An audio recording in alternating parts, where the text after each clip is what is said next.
Дорогі брати і сестри, що коли б Ісус Христос прийшов зараз до нас з вами, в город Мінськ, то хочемо, що Він би сказав усім нам те саме слово, ту саму притчу, яку тільки що ми прочитали.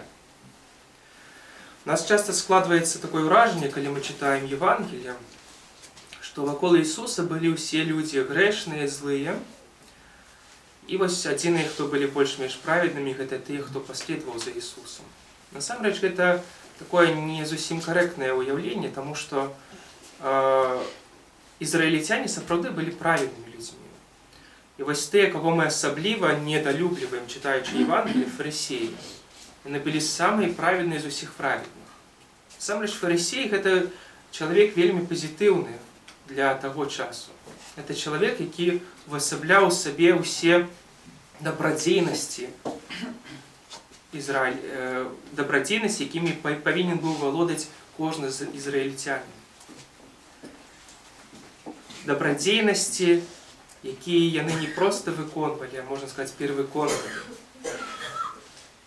Тому мы могли бы здивиться, коли бы мы были там, вернулись вот туда 2000 годов тому, и были там сирот тих людей, мы могли здивиться, а може мы были бы теми людьми, які народились у Израиле, мы бы здивились, чому Ісус критикує фарисеїв? Чому Він критикує тих, кого весь народ поважає, бо вони праведники? Чому Ісус увогуле критикує Ізраїль? Той народ, який називає себе народом Божим, який усвідомляв, що Бог узяв гэтых людей, узяв Авраама, його дітей, і зробив з його особливий народ, не подобний ні на який інший народ у гэтым світі. І гэта народ, який називав себе народом святим, народом традиції, народом, який заховував традиції продків, айцов. І ось гэтых людей Ісус критикує, і Він розказує їм притчу, яку всі добре зрозуміли.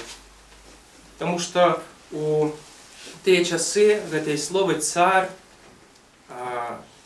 «весельный пир» та «брачный пир». Это все знайомые для людей того часу образи Бога і того будучого царства, до якого Він закликає увесь Ізраїль.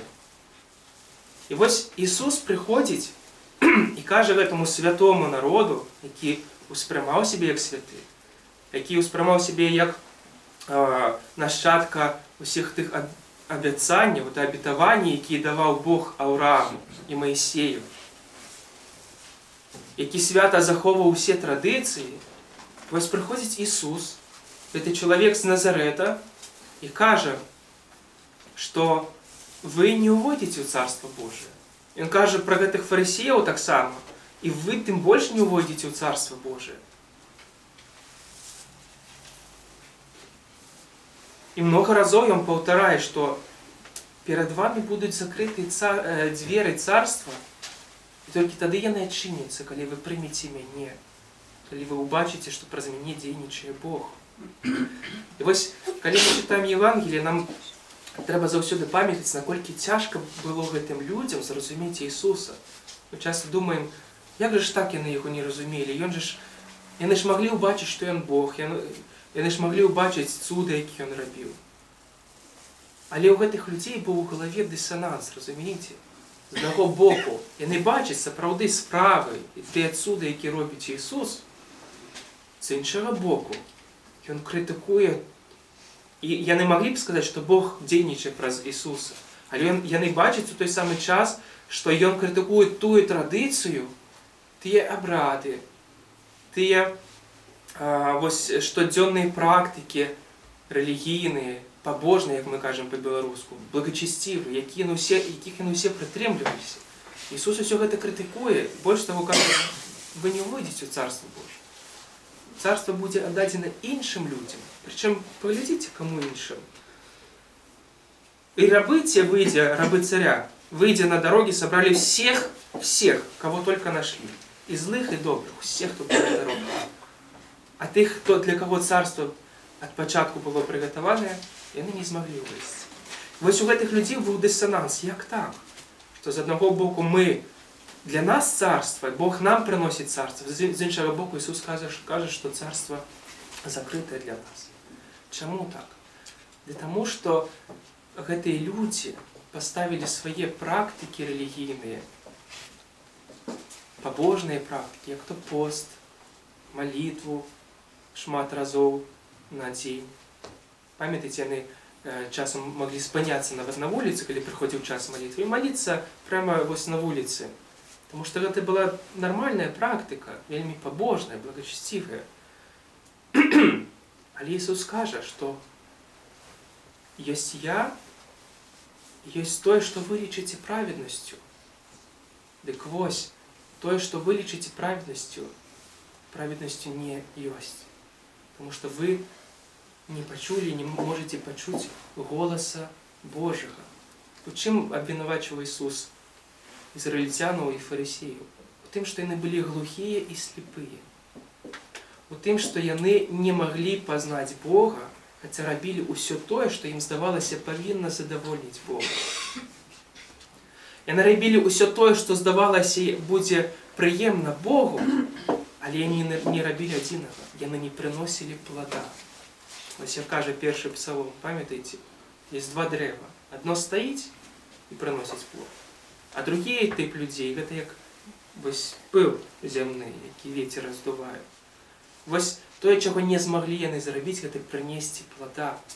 А які плод чакаў Бог ад Ізраіля? Каб Ізраіль не замыкаўся сам на сабе, а памятаў, што Бог паклікаў яго толькі для таго, каб несці вестку пра Царства Божие да ўсіх людзей, да ўсяго свету, казаць кожнаму чалавеку, што Бог наш Творца, Ён любіць цябе, Ён прыйшоў для таго, каб даць табе царства, не толькі Ізраілю. Ізраіль замкнуўся у сваёй праведнасці. І Ісус сказаў: не называйце сябе дзецьмі Авраама, таму што гэта былі словы тых людзей. Яны казалі: мы дзеці Авраама. Все, што Бог абяцаў Аврааму, Ён дасць нам, толькі таму, што мы дзеці Авраама, нашчадкі яго. Ісус кажа: не называйце сябе дзецьмі Авраама, таму што Бог можа зрабіць з гэтых камянёў сабе дзяцей. Бог можа дзейнічаць так, як вы не чакаеце.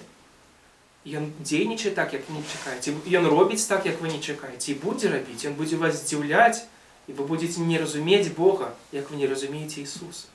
І чаму я спачатку сказаў, што тое, што Ісус казаў сваім суайчыннікам у свой час, Ён бы сказаў тое самае сёння нам, праваслаўным, якія таксама называюць сябе народам Божым, якія таксама свята трымаюцца традыцый, практык, якія ганарацца, што мы лепш гэтых каталікоў, гэтых пратэстантаў, гэтых усіх каго заўгодна, тому што мы свята захоўваем традыцыі айцоў.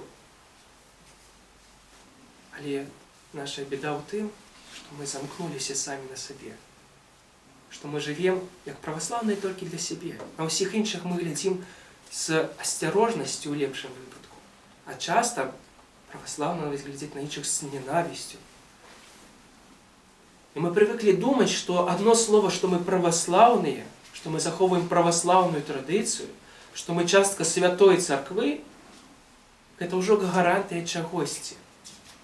Гарантыя таго, што Бог па-асабліваму да нас адносіцца, што Бог па-асабліваму глядзіць на нас, што Ён будзе нейк, скажем, сваю любоў праяўляе больш да нас, чым да іншых людзей, таму што мы робім больш прыемныя яму рэчы. Мы пасцімся, мы молімся, мы ходзім на службы, мы чытаем кнігі. Але трэба памятаць, што Бог можа прыйсці і паглядзець, а ці прынесла гэтая канкрэтная абшчына плод, які павінна была прынесці. Бачыце, я не кажу кожны чалавек паасобку. Гэтая канкрэтная царква, гэтая канкрэтная абшчына, мы, як абшчына, ці мы прыносім плод, які ад нас чакае Бог. Ці мы таксама, магчыма, замыкаемся самі на сабе, жывем у сваім камфортным свеце і не вельмі хочам пускаць кагосьці яшчэ да сябе. Можа не мы, можа іншая абшчына. Можа яшчэ нейкая абшчына ў Мінску, у Бабруйску, у Маскве, у Піцеры. Мы настолько захопляемся тем, что мы православные, что мы святая церква, что забываем, что Бог першим прийшов судити свой святий народ. Ізраїль, якого Він обрав, для якого зробив все, що мог зробити. І ми читаємо, коли б ми уважливо читали апостольські послання, книгу Апокаліпсиса, ми побачили, що апостоли критикують церкви, критикують церковні структури, критикують общини, коли вони забувають, хто вони, коли вони не приносять плода. Почитайте Апокаліпсис. Апостол Іоанн Богослов каже, гэтая церква стала холодной, гэтая община. Гэтая церква так само стала холодной, и гэтая холодная. Гэтая не теплая, не горячая, не холодная, теплая.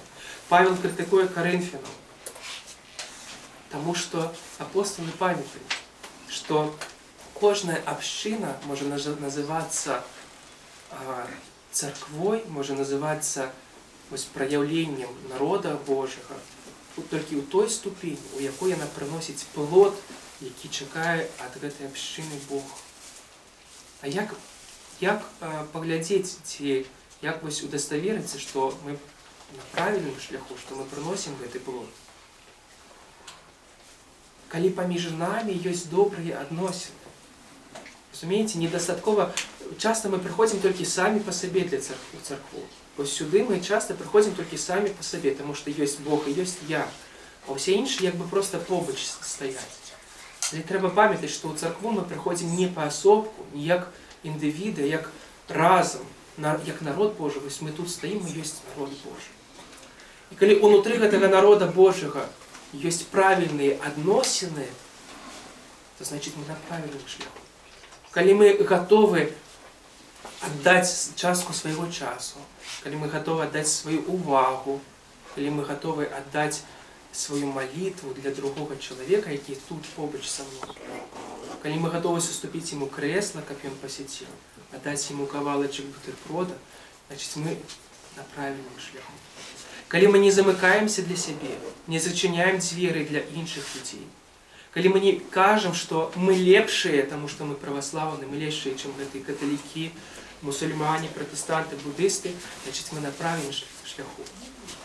І ми повинні завсюди пам'ятати це попередження, яке Ісус сказав своєму Ізраїлю.